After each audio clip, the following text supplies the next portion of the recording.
Hello guys, আজকে সকালে এখন 7টা বাজে। আমি এখন চিড়া ভাজা বানাবো। চিড়া ভাজা বানানোর জন্য চিড়া পরিষ্কার করে নিয়েছি।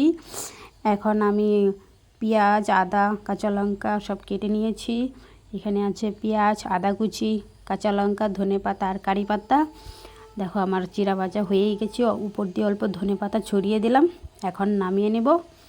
নামিয়ে দেখো এখন আমরা সবাই চিড়া ভাজা দিয়ে চা খাচ্ছি।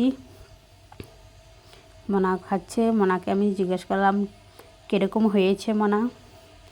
মোনা বলতেছে দারুণ হয়েছে। ভাইও এখানে চা খাবে, বিস্কুট নিচ্ছে হাতে।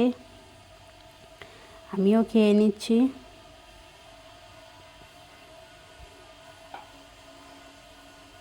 আমরা সবাই একসাথে বসে খাচ্ছি।